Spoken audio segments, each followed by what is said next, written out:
Assalamu alaikum warahmatullahi wabarakatuh, everybody. I'm Preacher Mars, host of the SOS, the Shout Out Show. We got big news. We're coming up on our 300th episode on Wednesday. I would like for you, the audience, to be a part of it. In fact, I want to interview you. So if you're interested, what I want you to do is send your email address to permissiblelaughter@gmail.com. Again, it's permissiblelaughter@gmail.com. We'll get a link to you and let you know how you can be on the show and give your shout outs live. All right? So remember, it's a shout out show with Preacher Moss. I appreciate you. And for all of those who can't make the show, thank you so much for making me a part of your day. Talk to you soon. Bye bye now.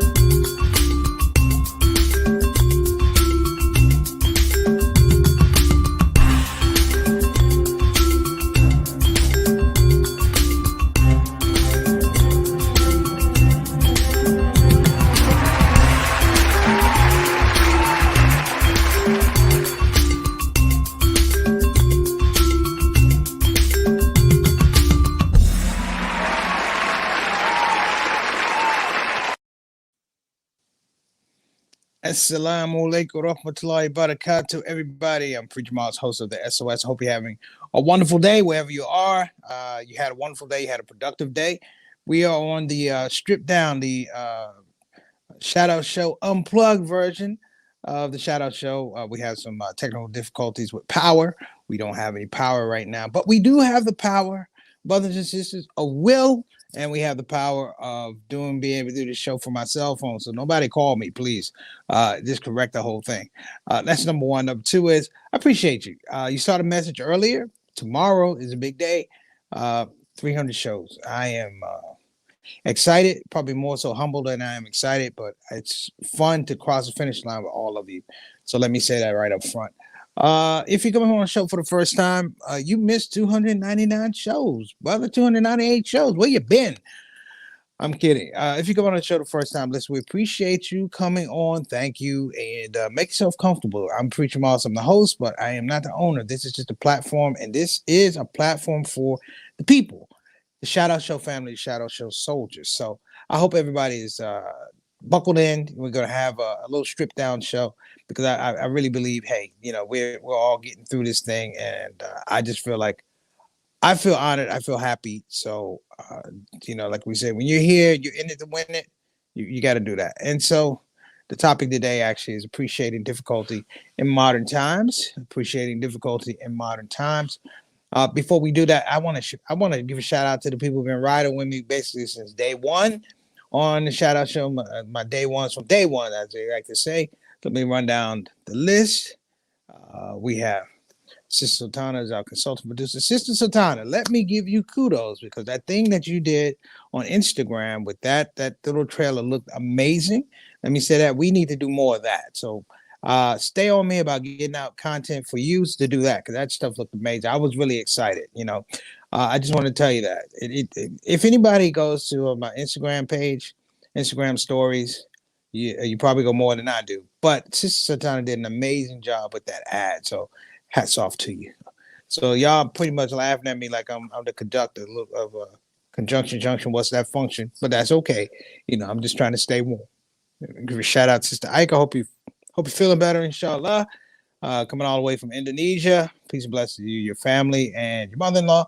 And we hope everybody, is in a good place. We hope everybody's in a nice place these days. I'm just blessed and feeling blessed. So shout out to my little brother, Johnny L. Thomas. Wa alaikum assalam rahmatullahi barakatuh, brother. Appreciate you for coming out on the joint. Good conversation we had earlier today. We got to finish that up for sure. My main man, wa alaikum assalam rahmatullahi barakatuh. My brother, Altaf Rashid. Day one from day one. Another one, brothers, sisters, comes all the way from Toronto every day. Don't worry about passport. Don't worry about immigration to be here on the show. And he's on time, brothers and sisters. And hopefully we're on time for you. Thank you so much, Altaf. Look forward to speaking with you tomorrow. Shout out to Sister Ree. Ree, you stuck it out. No power, no water, but you stuck it out. My hat's off to you. I'll get with you after the show. We'll see what we can make. We'll see what we can do to make sure that situation works out for you a little bit better. And give a shout out to Derek and Juwan as well, my other family. All right, brother Youssef, my connection ain't the best. Please do us for us in Texas. You know, brother, you got do us for me, man. Is your phone up? Do you need anything? Let me know. You know, we're all in kind of the same boat. But if you need something, give a call, reach out. Don't suffer alone, man. Don't die suffer alone. Yeah, definitely. You definitely have duas as well, brother. I just want you to know that this is an actual dua game right here. You know, so I appreciate it. So I want to get to the show before the light goes off. Get to the show before the lights go off, brothers and sisters. So the topic is appreciating difficult in modern times, and it has nothing to do with what we're dealing with right now. You know, there was a thought process that was circulating last year, and people started asking what was the quotient, what was the threshold, the pain threshold for Americans, meaning how much were they willing to tolerate? And they broke it down, of course, to male, female. But then when it came to African Americans, people of color, the poor, it was interesting because it was automatically assumed that we had larger threshold, whereby I felt like that was a misnomer because it's not that we have a larger threshold of pain. We just have more familiarity with it. And having that familiarity gives you, in the worst case, creativity of how you're going to deal with it. And I think sometimes folks don't understand that creativity doesn't come from me trying to figure my way out of a situation. It comes from actually, I'm trying to actually figure out or frame spiritually, emotionally, what it is I have to do to not be a part of your situation. Does that make sense? That I don't have to be a part of your situation. You know, people say, you know, this last impeachment, if you will, was a prime example of what I'm about to talk about. And this isn't new, and many of you had this talking at your coffee tables, at the barbershop. But, you know, America has this really, really, really weird relationship with success and pain. It has a weird relationship with success and pain. In America, for someone to be successful, someone has to endure pain. I was talking to Sister Satana about it, and that we are part of a pain economy. You know, everywhere success has gone in America, you say we expanded west. Well, it came at it came at the expense and the pain of Native Americans. You know, the South flourished. It came at the pain and the pain of African Americans about here. You know, the temperance movement, it came at the pain of women, and so on and so on and so on. And I often have to step back a little bit because it's interesting because, you know, that pain economy has become so commonplace that it's expected. That the idea of suffering in the United States is almost like religion. It's almost like a religion. And that suffering and that pain economy are separate from the spiritual aspect or the spiritual nurturing of learning how to appreciate difficulty in modern times. When someone is visited with pain, they are asked to endure a certain amount of difficulty. They are asked to endure a certain amount of uncomfortness. I mean, uncomfortability, if you will. They're asked in many regards to suffer, again, the fool and the hypocrite. Over and over and over again, suffer the fool and the hypocrite. Now, I've learned to appreciate difficulty in modern times because what I've learned from the people who do these things is the fact that folks that advocate and find success, pleasure, I guess thriving and creativity and causing other people pain for the aspect of their success, for the aspect of their success, is this larger feeling that they really don't understand difficulty, the nature of difficulty. Let me give a shout out. We have Sister Naomi from Detroit. Wa alaikum assalam rahmatullahi wa barakatuh. Feeling much better. Yes. I'm glad to hear that. All the way from Detroit. But it's interesting that the people who suffer the most, let me frame this correctly. The people who suffer the most, ironically, are the people who have a lot more spiritual connection to nature, a spiritual connection to creation, and a spiritual connection to creativity. Because the people in the pain economy, they can't visit it upon themselves. That's an interesting thing. If you want competition, go to where the competition normally is the thickest or the most intense, but they don't do that. The shortcut is the pain economy. The shortcut is let me visit difficulty upon you. You know, the scope of slavery, brothers and sisters, and I get really upset about this, is if you leave the narrative to people, people try to make slavery look like it was very black and white. It was a very pragmatic practice. If you will, they try and make it look like there was no transaction of pain and suffering at all. But the thing that's really interesting is the flip side of the pain economy, and that is the success economy, the communal economy, the religious building economy, the outside of the oppressor, the actual aspect of nation building. And that economy is an amazing thing. People don't like to say this, but I'm going to say it. And some of you already know. The idea of slavery back in the day is not cut and dry, brothers and sisters. Just like it isn't now between black and white. It's not cut and dry. Slavery during the times was extremely complex, meaning that there are layers to the story of slavery, labor, servitude that they don't talk about. They don't even want to bridge. You know, someone sent me a picture of a couple of Proud Boys. And the reason I remember these pictures of the Proud Boys, brothers and sisters, is the Proud Boys had black wives and black mixed children. One of them had adopted a black child. And he felt some kind of way because people were like, how are you going to be a Proud Boy and you had a black child? And of course, the black child was like, oh, I'm a Proud Boy too. I was like, Negro, you need to find some black parents. However, it pointed out to the fact that essentially what we've seen, what I just mentioned to you, it ties into what has been going on for years. There's not a clear distinction, for lack of a better word, there's not a clear distinction between the Proud Boys and the lower class. Let me say this. In times of slavery, I said it was very complex. The reason it's very complex and they don't want to talk about it is because when you had indentured servants, you had white people, you had black people. In many regards, the whites were treated the same as blacks. They coalesced. They had communities together because they were all bonded by poverty. And the idea was to make the white man, the white woman, a little bit more than the black slave, a little bit more. But it was only in title. It wasn't in relationships. And what must be said is these whites that worked the farms along with the black, they had relationships. Many of them had families. And the beautiful thing, if there's a beautiful thing, is that the people who suffered more understood to appreciate whatever came out of these relationships.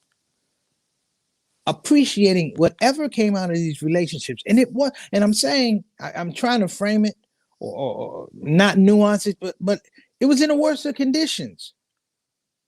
And so my hat's off and my heart's out to the people who found a way to make this thing better for themselves. Because I don't want it to be something that's wrong, but the people in the pain economy, brothers and sisters, are miserable people. They're miserable people. To borrow something in a conversation had with one Dave Chappelle, when he did his thing about Netflix and and he talked about the Capitol rioters, he said something about the pain economy. And the issue of the pain economy is the people who visit pain upon others are paranoid about those people revisiting that pain back upon them. They are scared. They are paranoid. So they worry about black men and women riding up in hoods on horses, burning crosses in front of their houses. They worry about the legal system being tilted the other way so that they're the ones who are suspect. They're the ones who are disadvantageous. They're the ones who are disenfranchised. And when you really, really stop to think about it, where does that come from? Where does that come from?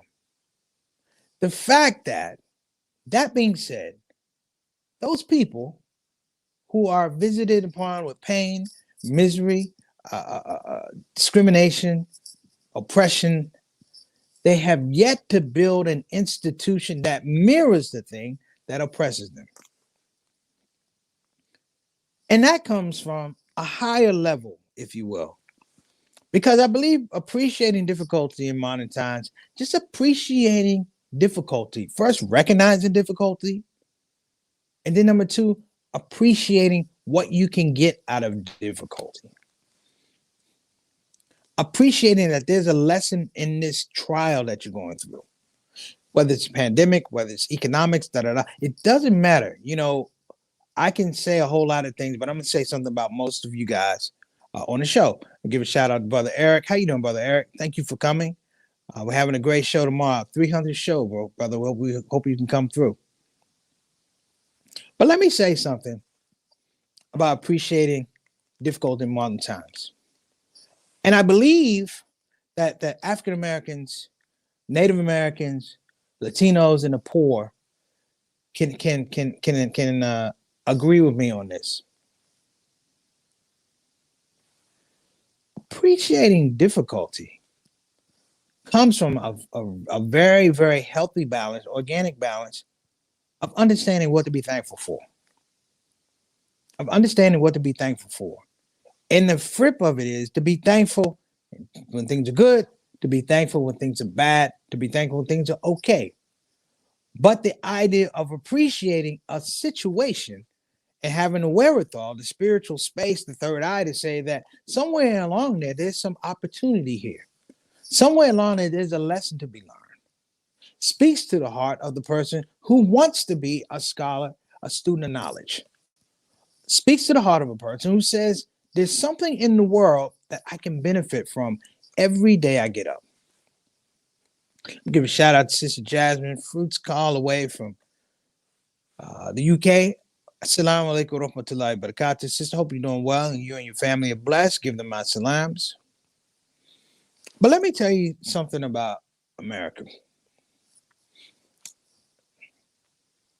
My grandfather said this years ago. I'm paraphrasing, I'm bastardizing it, but I'm going to say. He said something to the effect that being Black in America, being Native American in America, being Latino in America, boast something that the other cultures cannot boast. He said being Black or Native American or Latino America means that you never have to explain why you exist. Hear me now. You never have to explain why you exist, why you are here, how you are here. Because, and I'll slow this down, not having to explain to anybody why you exist means that you're comfortable in your existence, meaning that your travel to where you are, if you take everybody out of it, it's a beautiful journey. Meaning that if I look at the history of what's happened to me in this country as a result of being Black or Latino or Native American, it speaks to the fact that, wow, I had to catch myself. It speaks to the fact, brothers and sisters, that spiritually, morally, and ethically, this is a meritocracy. That's a real meritocracy. Meaning that anybody and everybody that tried to take you off your game, that tried to oppress you, it means that they're not really comfortable with the idea of true meritocracy. Meaning the playing field always have to be shifted just for it to be balanced. Martin Luther King is one of my favorite people. And I know we've all done our studies of Martin Luther King due diligence. Martin Luther King, one of his speeches, one of his interviews, actually, someone asked him about, being equal to white people, and he tipped his hand a little bit. He tipped his hand because he literally was like, I don't want to be equal to these folks. Like Malcolm X never wanted to be equal to white folks. He said, I'm looking at the decrepit nature of this society and who benefits and who doesn't benefit. I'm looking at the decay of moral character over there. Moral character meaning that this is a guy who came out of prison, a system designed to keep him in prison. And he's looking at the oppressor going, damn, the oppressor is looking raggedy. The oppressor is looking soft. The oppressor is looking like, ooh, we. And he begins not to respect him. Martin Luther King basically said, we don't want to be equal to you. We've never wanted to be equal to you. And we should never think we're equal to you. Because he has a body of work that lays out in front of him. Who wants to be equal to that? He said we want access and opportunity, which probably scares the pain economy even more. Because the pain economy, brothers and sisters, cannot organically produce access and opportunity without causing pain, without being, and without it being an L for somebody else. And I think it's just an amazing thought when you start thinking about this, because we educate our children. We've been going through some things in terms of stuff. I talked about Petey Green yesterday. I talked about Max Robinson yesterday. And these are guys, brothers and sisters, who in this space of journalism scared people. They scared people. And I'm going to tell you why they scared people. Because in journalism, Petey Green talked to the people he came from. And the people he came from talked to him. And Max Robinson was the same way. He didn't talk to white people. He talked through a camera to the rest of America, and he made sure, with his tie straight and his hair looking good, he let them know, I'm black and I'm winning. Or I'm Latino and I'm winning. Or I'm a woman and I'm winning. Or I'm Native American and I'm winning. In those words, I'm winning, balance out pain economy. Those words, I'm good, scares pain economy. I don't need you is probably one of the most devastating words ever heard that could be said. I don't need an oppressor. Do you know some of the most violent fights that have happened in business, in relationships, domestic situations, is when an empowered person tells the person who's been oppressing, I don't need you. Your services and your presence are no longer needed. And in that space, that person shrinks. I can tell you what you just saw with 2 impeachments, brothers and sisters. You saw the decay and the crumbling, the early decay of the pain economy. And I say the pain economy because hear me closely. All of a sudden, in the last 3-4 years, the pain economy has begun, if you will, began to present or evolve or produce is a better word, white victims, white victimization. And what is a victim? What was a common denominator of a victim? A victim experiences what? Pain. And the pain economy was not working so much so that they had to say, hey, listen, these people aren't buying in. We have to pain ourselves. And in a Capitol riot situation, you saw white people going after white people. Was it scary? Yeah. Did it make for good TV? Yeah. If you got your popcorn and your soda and you watch it, it looked like a bad movie. It looked like you know what it looked like? It looked like somebody took a bunch of white people and they redid Planet of the Apes and they shot it in Nebraska. That's what it looked like to me. Did I feel sorry? I felt sorry for the people who had to watch it. I felt sorry for the Capitol Guards who had to be there to essentially become the new target of the pain economy. And those people who rushed the Capitol, they never apologize. They never apologize. If you get a chance next Sunday, watch the new episode of Abraham Lincoln. Abraham Lincoln was a complex guy. What I've realized, even though they say Abraham Lincoln freed the slaves, He didn't. He didn't want to. And it may sound sacrilegious, but Abraham Lincoln was a part of that paying economy structure. Because, brothers and sisters, the welfare of those African Americans back then is just as important as the welfare of African Americans now, and Latino Americans now, and Native Americans now. But if we get into this concept whereby we let people develop narrative around their pain, that becomes their reality. Our reality is, yes, we have pain, but we can appreciate difficulty. And that difficulty gives us what? Success. It gives us opportunities. It gives us lessons that we can pass down to our kids. I literally have watched that Capitol thing, and I said, what lesson could a person that ran into that Capitol pass down to their children? The answer is nothing. What lessons have they been passed down before this Capitol thing? Nothing. It's a farce. It's a total dereliction of character and morality and ethics. And when, brothers and sisters, there's a dereliction of duty. And the person who's derelict of duty does what?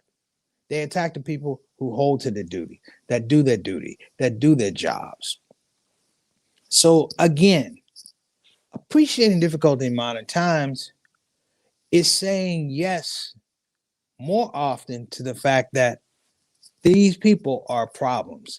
Yes to the fact that, okay, you know what, the world is off center, but also saying yes that I can succeed anyway, and saying yes to the fact that I know these are difficult times. However, it's not the first time it's difficult times.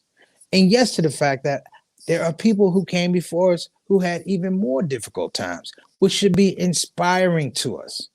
You see, the people in the pain economy, they come from a family of pain economy. So the people that they're talking about look like them, sounded like them. I always get a little annoyed when people go, hey, well, I don't know what the problem is. We're all equal. All right, cool. Let's go back to the 50s. Let me pull my relatives and ancestors and pull your relative and ancestors. Let's take a newspaper and read the conditions in which they had to exist. And read the conditions in which your people had to exist. And what you'll find is it's inherently unequal. It's inherently unequal. But the other thing you also understand is that my people over here who had to deal with the unfairness and the difficulty were inherently heroes, inherently amazing, inherently spiritual, inherently communal. And I celebrate them every day. That's not to knock, the people who oppress. I understand that. There's a great educator. His name is Paulo Freire. He wrote a book called Pedagogy of the Oppressed. And Pedagogy of the Oppressed talked about the oppression is so deep that the reaction is silence. So as young kids tried to learn, the oppression for education was so deep and profound that it produced a culture of silence. And what we have going on now is the pain economy now has collapsed upon itself. And it creates this culture of silence, whereby anytime a noise comes out, it's not modulated. It's not a pleasant noise. It's a scream and it's a shriek. And that shriek could be a lie. That shriek could be being disingenuous. It could be all these things. But that shriek is never sincere. To the point, when you open your mouth, if there's anybody from the pain economy watching, when you open your mouth, we don't believe you. When you walk away, we laugh and we make jokes. We are humoring you. The only person you convinced was yourself. And we were happy to get out of the way. But for the people who understand what I'm talking about, appreciating difficulty can be a religious exercise, a spiritual exercise. It can be a whole lot of things. What it has to be and what it continues to be is an opportunity. Speak, brothers and sisters, more so away from just being able to do these few things, okay? And I want everybody to understand what I'm about to say. I think the ability to appreciate difficulty is art. As a believer, I believe it comes from Allah subhanahu wa ta'ala, it comes from God. I said, but it's an art to be able to appreciate difficulty and find comfort in your maker that they're putting you through a trial, a fire, where when you come out of the other side, you'll be stronger. They're putting you through a trial of fire, whereby you come out, you be more educated. You'll have a greater understanding of what it is you're trying to do in your life, or what it is your family needs, your community needs. You know, this pandemic, brothers and sisters, I've run into amazing people. Many of you on the show, I've run into amazing people. And these conversations that we have, they're not foreign conversations. They're galvanizing conversations. And I'd be remiss and also be in error if I'm like, yeah, I'm coming up with these great ideas. I'm not coming up with great ideas. I'm only reflecting the esprit de corps and the consciousness and the beauty of the people who come on the show. Now, you could say a couple things, and I'm sure you will. Let me throw my mom up here. What you got for us, Sister Mary? Appreciating pain can lead to opportunity. Yes, ma'am. Yes, ma'am. You've been there. You're my mom. You see how we flipped a lot of things in the world. But the thing I don't want us to miss out on is, even though I'm talking about appreciating difficulty in modern times, it doesn't mean with the pain economy that we should be disrespected, that we should let people run roughshod over us, that we shouldn't yell when it hurts, or we shouldn't yell when it's not right, or it's incorrect, or it's unfair. I would put it out there that we all need to be those folks. All right. So look, I'm going to wrap up. Let me give a shout out, brothers and sisters, to our sponsor, BeFinanciallyIndependent.com. Again, that's BeFinanciallyIndependent.com. Sponsoring our show today and sponsoring our 300 show tomorrow. If you don't want to go to the website, call 1-800-679-3175. Again, that's 1-800-679-3175. That's BeFinanciallyIndependent.com. You get a chance to speak to the Harriet Tubman of financial advising. That is Miss Maxine BK. That's right, Miss Maxine BK.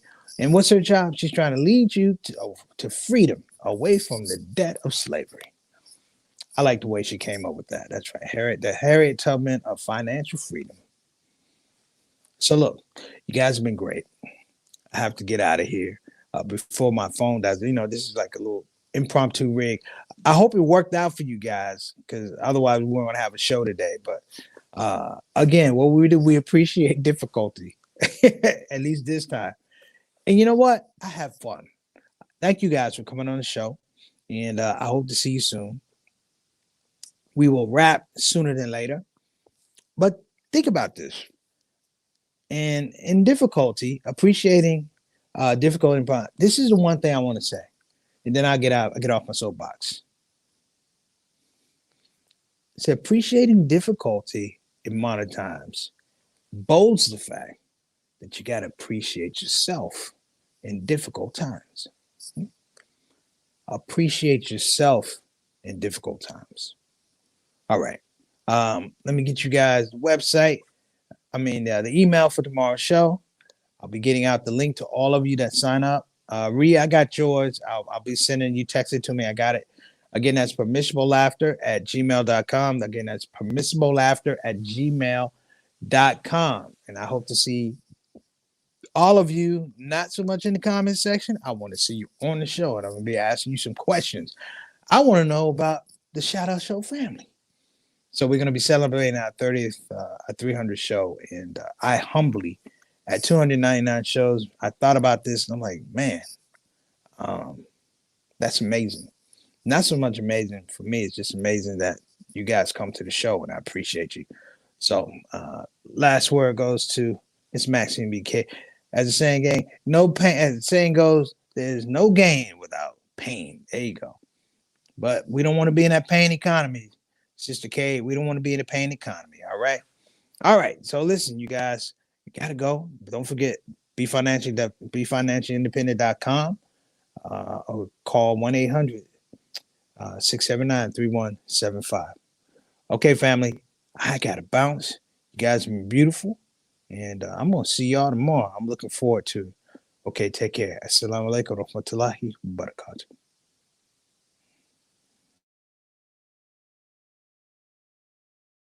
Hey everybody, this is your brother Preacher Moss. Listen, I hope that you enjoyed your shout out show experience. We'll be back with the next show, the next shout out show. A simple ask before you go, please help your brother out. Click that subscribe button, click that notify button, and I'll see you again on this side of the microphone.